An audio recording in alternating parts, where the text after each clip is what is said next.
Welcome to a full driving review of the new VW ID.4, their first global electric vehicle, because this electric SUV here is built in Zwickau, Germany, in Chattanooga, Tennessee in the US, and also in China, and also basically sold all over the world. Exterior, interior, and the driving experience here on our channel, as you know, in full HD, full screen, and full length. Let's go!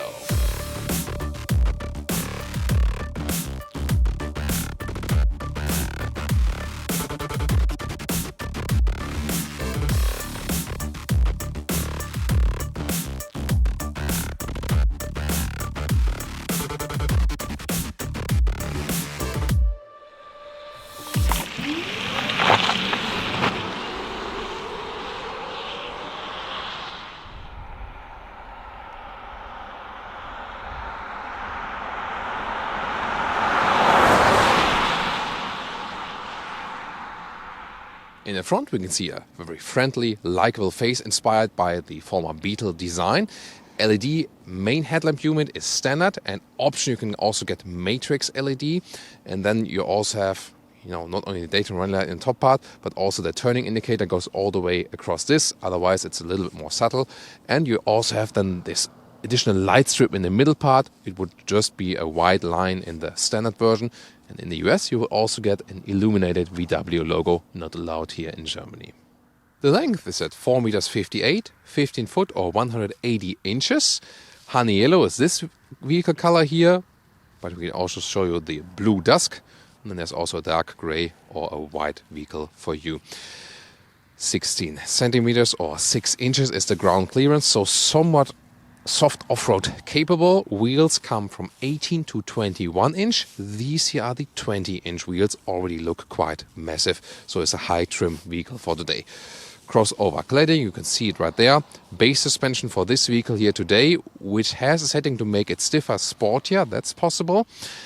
And then you can also go for the adaptive suspension, the DCC, that will also be available for the vehicle. Here the side profile design, contrasting here with the black roof. Stressed C-pillar and very strong shoulder area right here. It has some kind of SUV styling, but also some kind of van styling with this very short hood there, but that also makes a good package. So exterior-interior relation, of course, we will soon see more about that. Rear-wheel driven platform, later on also all-wheel drive possible with 2 electric motors then in the top trim version. But today we begin with the rear-wheel drive that promises some sporty driving fun. In the rear, big VW logo in this new retro styling and ID.4 lettering. Then again this crossover look for the lower part and the light strip that goes all over the vehicle. If you have the elaborated matrix LED function, you also then get a more elaborated rear lighting here in this 3D style. And when you activate turning indicators, they are then in the rear also cascading. There is no frunk whatsoever, but some of the parts are stored here in the front. You can also refill wiper fluid and so on. It gives us time to talk about the specs. Either 52 kilowatt hour battery or 77 kilowatt hour battery. That's the bigger pack then. And the horsepower figures for the smaller one, 148 or 170 horsepower. The bigger battery maybe also will come with a 175 horsepower spec. What is clear that also this year today, 204 horsepower. The electric motor, however, is in the rear. It's a rear-wheel driven platform.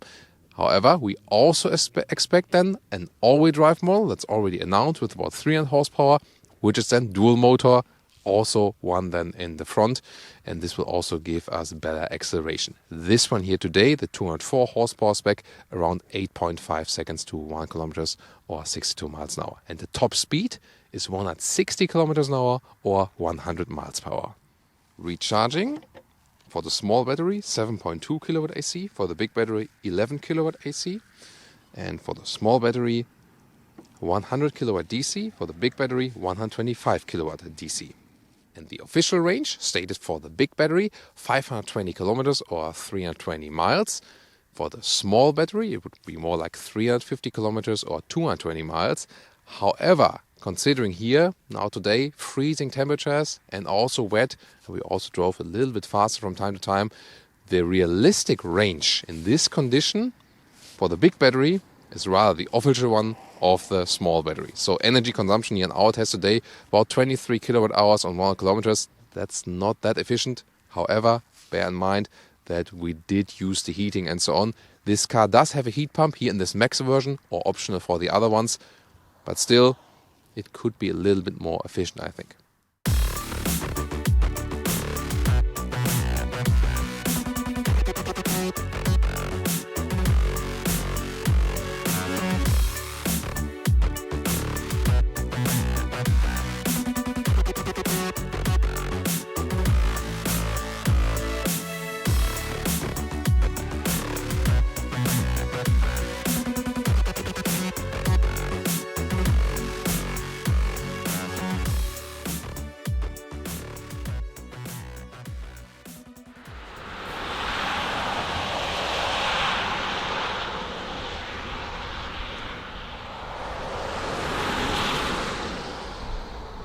Now let's take a look at the interior. Door handles are integrated like this. They do not move. You just have something of a feedback from the inside underneath right here. Door closing sound. It's actually quite solid. Then inside of the doors, a brown leatherette in this styling here. Then it is not hard but not super soft, somewhat soft touch here at the inside of the doors and the front. Here the controls for the side mirrors, you really have to fine-tune them, so it's not that intuitive, and you usually have to look at this to switch from right to left mirror. I'm not sure if that's really a good development. Here these high gloss piano lacquer plastic elements, not the biggest fan of that. However, the rest of the interior, soft touch dashboard, steering wheel looks fancy with these capacitive buttons, but more to that soon. In the base version, the steering wheel would come animal free. If you go for the higher trim version or the travel assist, then it automatically comes in animal skin wrap. However, they're also developing an alternative solution to that. As for the seats, they always come animal free in all versions, either fabric base, or then this here, the option with microfiber on the inside and leatherette on the outside. This is then the base seat with the separated head restraint. Base seat form, again, option with the microfiber surface, but there's also a sports seat available with the integrated head restraint, so nice visual job for the seats, definitely. There are also the Ergo Active seats here with the memory function and also massage function. So, seating comfort, I can really tell you already right now, is actually really good. So, as for these seats here, very comfortable, premium look and also premium feeling. Can also put the lower surface here, lower area a little bit longer. With 1.86 or 6.1, if I put it in the lowest position, still have a lot of headroom here to the side and even more than to this panoramic screen. It cannot be opened actually, but you can have this shade. So when I turn on the ignition, you can see there's a slider and then you can have a shade for very, very warm days. It brings a lot of light in here. That's actually quite cool. But again, as we know, for example, from the Teslas, you cannot open it completely. There's the shade then. It takes quite a while because it goes all the way over the car. But to me, the good thing is here also, if you compare it to other electric vehicles, the seating comfort here, the seat form here is really excellent and also good materials. Then the steering wheel here, up and down, in and out. And you can see here the digital instruments, they are bound to the steering wheel.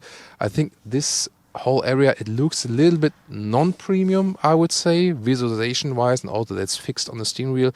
Then again, they want to keep it simple because they say we rather want people to use our new head-up display, and I would say we'll take a look at that. Here, for example, we can see the augmented reality display, head-up display. You saw that the lower part there, where you see the speed and so on, this is closer towards me. And you've seen then the other arrow, the big arrow, that was then more far away. Let's see if there again, there's the other arrow, and see here it's more far away, more on the road. So there's a distance difference between the one arrow and the speed and so on.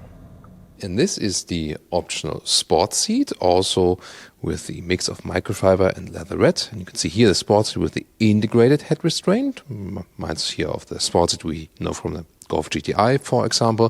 And also no brown styling here at the seat, but therefore then the brown styling is at the dashboard, whereas the normal seat would come with the black styling at the dashboard and the brown styling at the side bolsters. And of course, big question now is, what about the seating comfort here? Sport seat versus the normal seat. How does it differ? And I have to say, from the first impression here, they are a little bit firmer maybe, but the microfiber surface is somewhat the same. You have more shoulder support here in this area. And the base seat, they were already quite comfortable, definitely. And they are also comfortable here. So I think it really depends on the individual body. But here, definitely, to me, the biggest difference is, I mean, most of the time you don't have so much contact with the head restraint, but to me that's also fitting, so also fitting for tall people. I would really say the main difference is more support here in this area and also in the shoulder area, and then really depends on if you prefer that. Which one would I prefer? I can't say, because I say both are actually quite suitable. Interior overview. Basically a clean visual design, also nicely with this decoy element, soft touch dashboard right there, then the steering wheel with capacitive buttons. This is somewhat, I mean, it looks cool and it's also illuminated, but here a little bit complicated to control it with the capacitive function. When the ignition is off, then it's actually, there's nothing happening, but when I really turn the car on, then I have like a acoustic and also haptic feedback, and then there are these two steps on the left side for 10 and 1 kilometer steps, plus and minus, for example. Hard to control while driving, whereas on the right side I can change a little bit of the view in these small digital instruments, 5.3 inch, and also for the sound, for example. Then to these 5.3 inch digital instruments right here, you can make the assistance system a little bit bigger, or than the GPS information, for example, but not too much to change right there.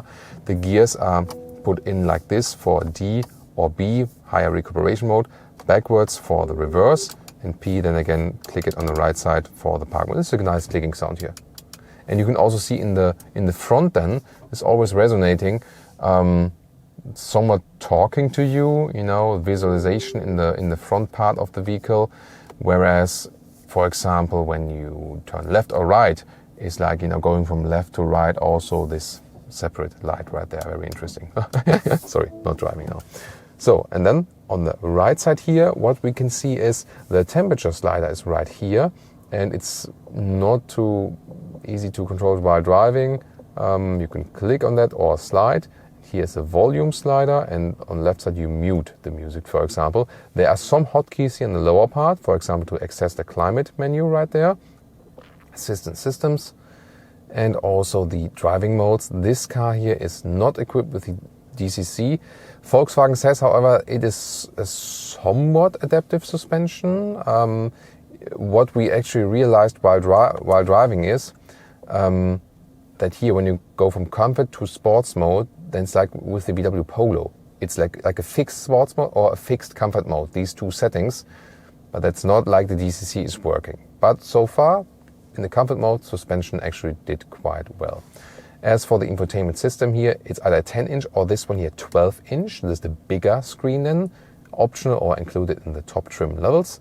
So actually quite big and easy to read. GPS like this, and you see the responsiveness is not present, I would call it that way. So, and sometimes you even have freezing displays. At this moment, the system is working, but we always, also had situations where it was completely not reacting at all, and then you're stuck with, whatever. The visualization again looks quite cool. And then there's also here, this is the main menu, like this. And, but see here, like, I don't know. This is the CarPlay integration. It's also well done here, all the way, all over the screen. Let's check out the music system here, which is actually quite decent. So clear sound, and it fits also the great noise insulation of the vehicle, that you can actually concentrate really on your favorite music, so that's cool. Both cable and wireless connection here, Apple CarPlay or the Android Auto as well. So the basic structure is actually okay, but again, responsiveness, how to control it, they really have to work on that. So that's very important aspect. They need to fix this.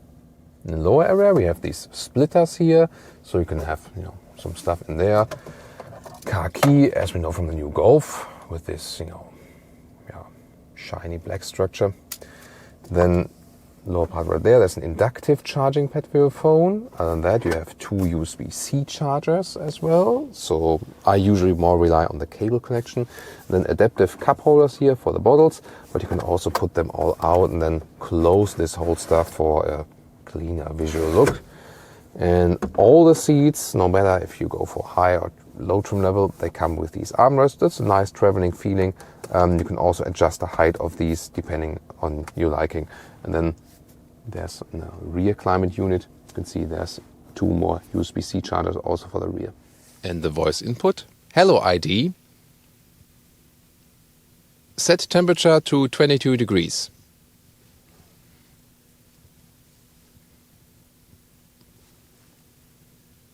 Okay. There we go, that works. And I can also activate it as a steering wheel.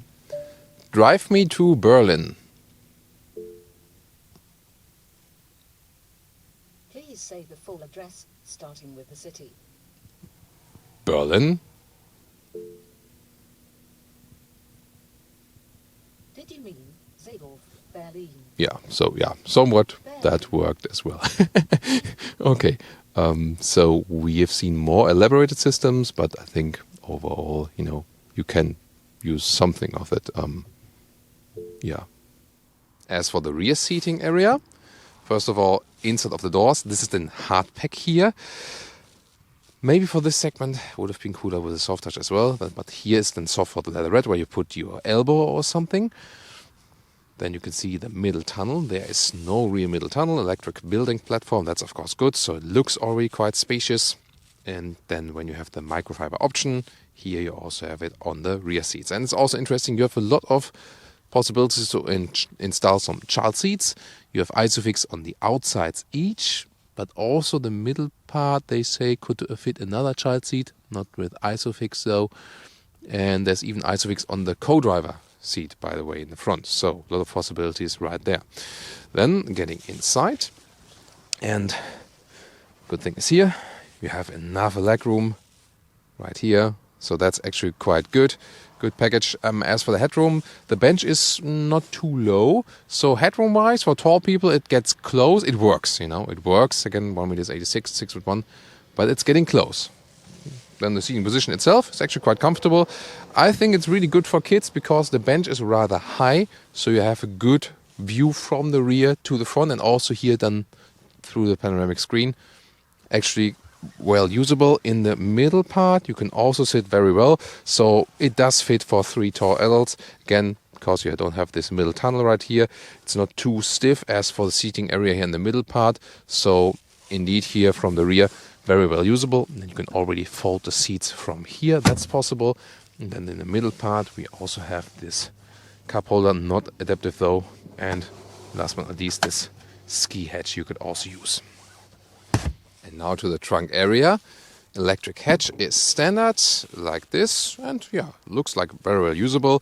543 liters up to 1,575 liters with folded seats. That's 19 cubic feet to maximum of 56 cubic feet. And you can see here, you can fold this up here, and then you have space for the charging cables underneath. I'm not sure if that's the most practical space.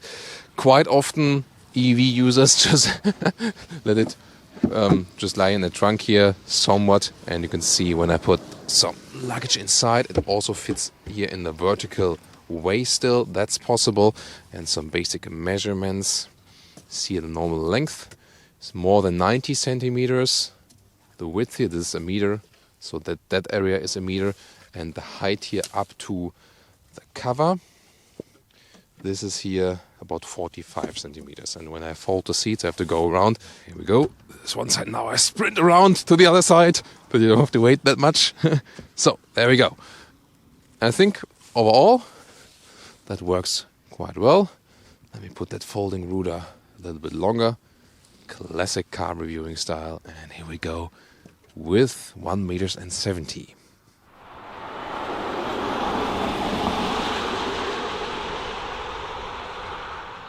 Welcome to Thomas's electric drive-in lounge.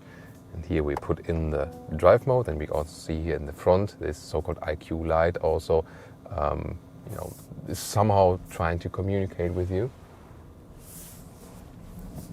And well, that throttle pedal is quite sensitive, so it's actually a very immediate response. Of course, with electric vehicles, always instant torque, but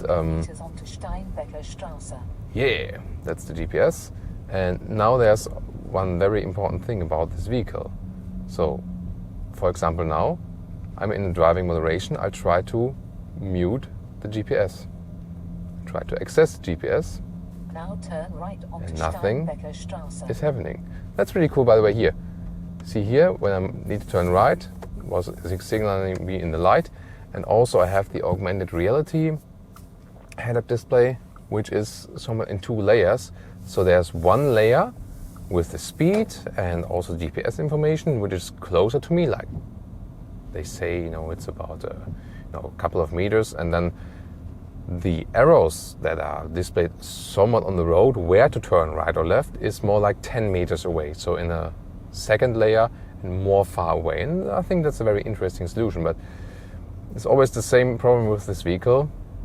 See here, I basically have a GPS infotainment system freeze.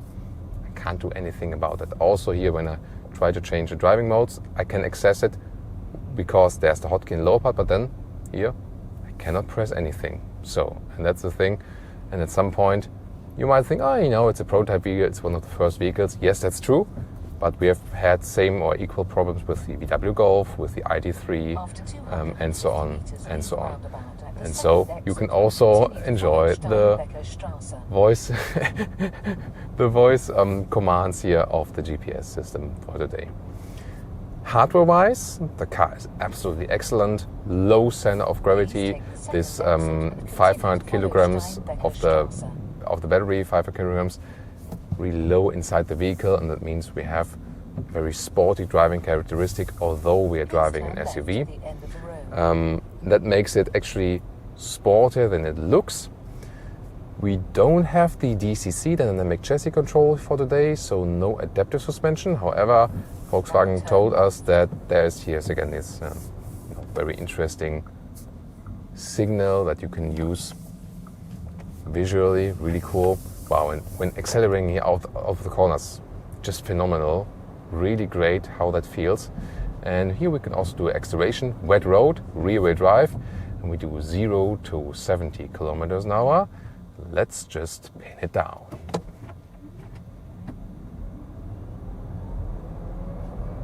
Plop, that's it, 70 kilometers an hour. And to 100 kilometers or 60 miles an hour is about 8.5 seconds. Here for the 204 horsepower version with the bigger battery. And that's more than enough. And good traction there from the rear wheel drive. Also felt really secure. So this is really cool, So the whole hardware of the vehicle is really excellent. Sporty driving feeling. It's a lot of fun. The steering here is really precise. So no dead zone area, no matter in which angle. And you don't have to steer that much. You can keep both hands at the steering wheel all the time. And now when I'm in this turning circle, you can also take a look at that. Wow, really spontaneous acceleration. So it really almost feels like a performance car or something. Really cool. There you go. That's a lot of fun. Here, a little bit left and right. Such a precise feeling for the car. So remember that space-wise, we more have like a Tiguan all space from the inside as for the space you can use. But driving-wise, it more feels like a Golf GTI or something, So again, low center of gravity, spontaneous acceleration from the electric drive. It's just a lot of fun to steer this one here around. Noise insulation is actually very good, so there's not too much noise from the outside, although, you know, it's really not a nice weather outside. So this rain and wind and everything, the road is wet and so on, and usually it's the case that it's really loud then on the inside of the cabin in these conditions, but here it's remaining really, really silent. So together with the silent electric drive, it's a very, very pleasing driving experience, so relaxing. The seats are also great, you know, the optional microfiber seats. Seat form will be the same in the base seat. Option, you can go for the sport seats, as we told you earlier, but they're both very comfortable. So that is cool. So you can also imagine longer motorway trips, for example, as for the comfort. Not necessarily as for the range. That's on a different sheet of paper, definitely. Also, as for the overview, I mean, to the rear, this back mirror is not too large. The window is not too large, but you can still see everything from to the back there. Side mirrors also with a good view. You also have a blind spot monitor and so on. And talking about assistance systems, you can activate them here or deactivate them at the steering wheel. And here you can also activate the travel assist. The augmented reality head-up display also shows me what I'm doing actually, and also shows, okay, now I'm activated in the head-up display. It's quite fancy. And now when the travel assist is active, the car is somewhat steering itself. You have to keep your hands on the steering wheel, and the rest is being done by the car basically. Don't trust on it 100%. You also feel that the car is getting a little bit more loose. So overall, these assistance systems are working very well. However, to control them here, we had this issue before on the ID.3. It was done differently in the Tiguan, for example, facelift. Here now, when we have plus and minus 1 kilometer steps up and down, and when we press a little bit more in, then it's like 10 kilometer steps. But now, for example, I hit the distance button, then I'm controlling the distance, and I'm always like, oh, what am I doing here actually, and what is happening? At least I can take a look at that in the head-up display, but here now again, 10 kilometer steps and 1 kilometer steps but you cannot concentrate on that while driving. So the thing is, you know, with the VW steering wheels without the capacitive buttons, or then also, you know, in the new Tiguan, they change it again and put it to resume and set for 1 kilometer steps, and then 10 kilometer steps here with plus and minus, and don't have this two-step design. So they realized it's bad, so they changed it. But obviously for the ID.4, it was too late to change it. So I expected that they change it again with the, you know, with the upcoming facelift or so on.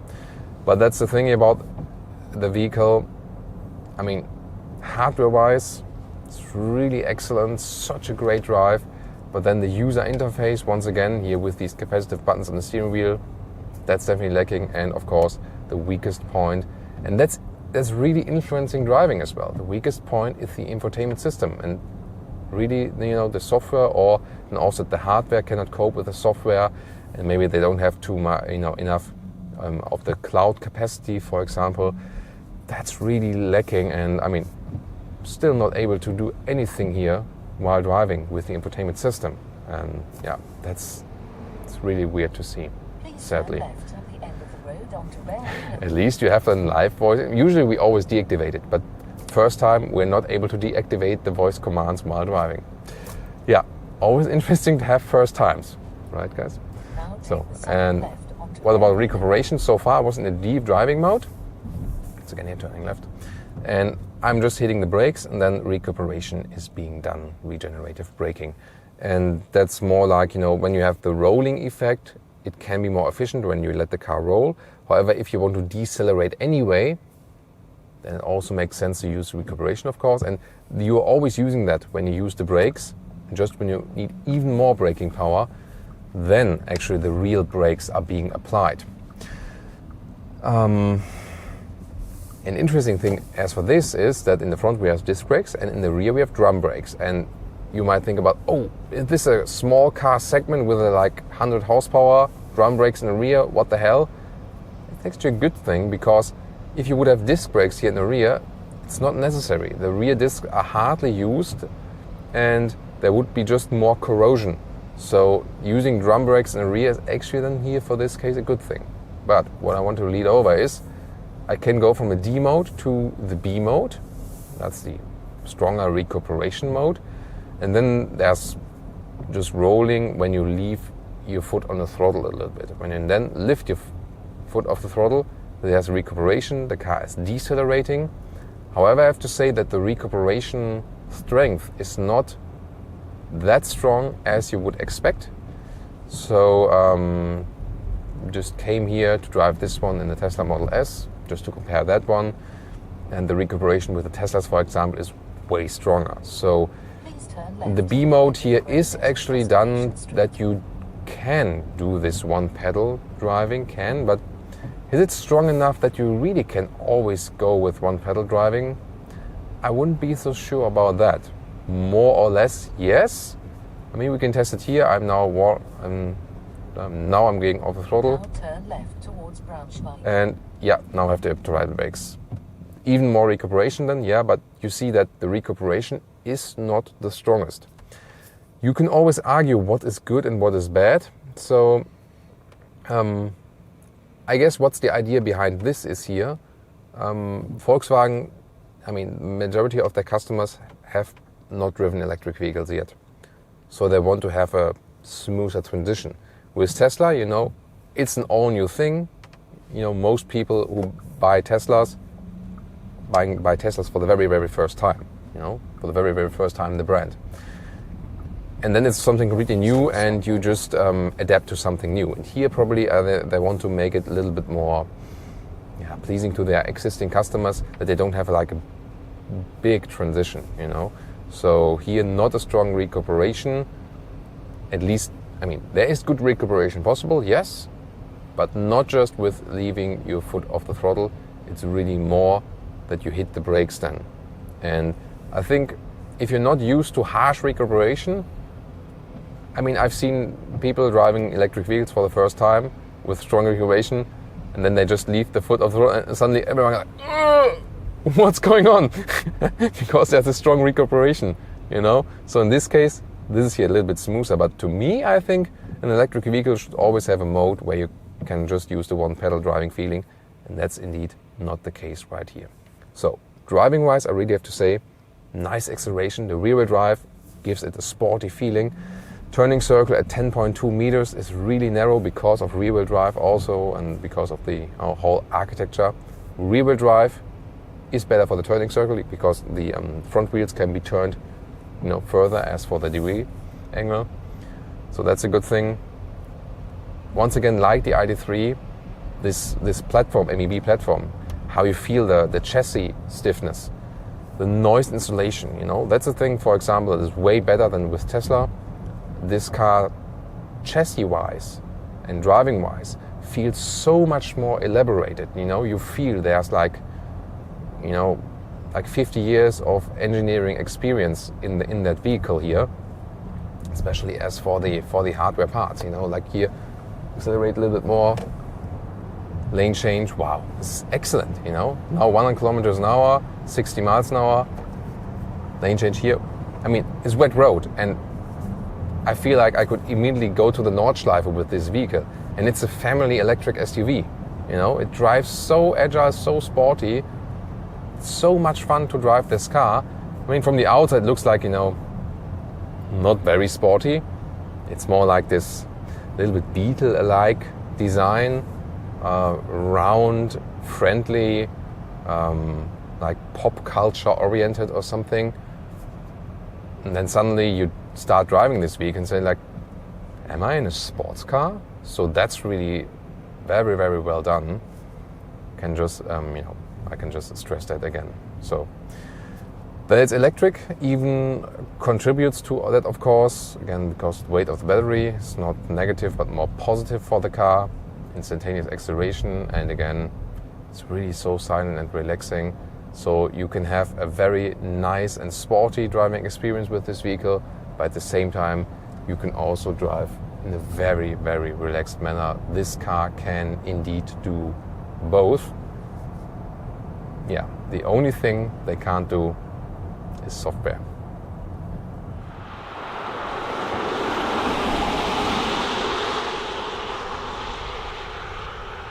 And now to our conclusion for today with the Volkswagen ID.4. Round and friendly face from the exterior, more this Beetle-like design. On the interior you have a lot of space and also especially great seats from these two different forms, normal and sport seats. Also all seats, no matter which material you have, all animal-free. For the steering wheel, base version, yes, animal-free. Upgrade steering wheel with travel assist, no. Expecting a different solution there later. But overall, the whole interior is actually quite likable and very well usable. Biggest weakness of this vehicle is the infotainment system, the software.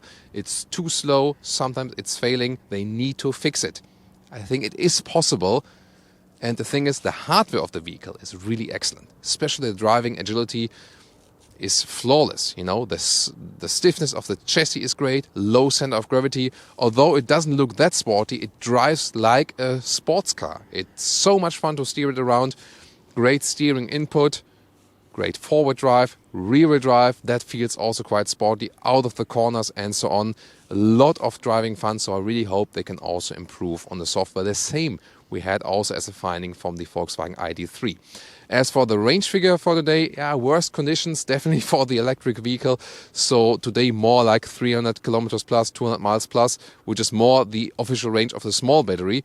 However, then when you have better temperatures and more city traffic and so on, then you can also more go towards this 300 miles plus and close to 500 kilometers as for the big battery, the official figure. And something in between will probably be then the truth after all. I think it has great potential. It's a great offering. Prices, for example, in Germany, ranging from about 37,000 euros to 60,000 euros. Small battery to big battery, low trim to high trim. So I think it is a very good offer overall when the software is fixed. That's our conclusion for today. I hope you tune in next time and leave us your comments to the new ID.4. Really looking forward to that.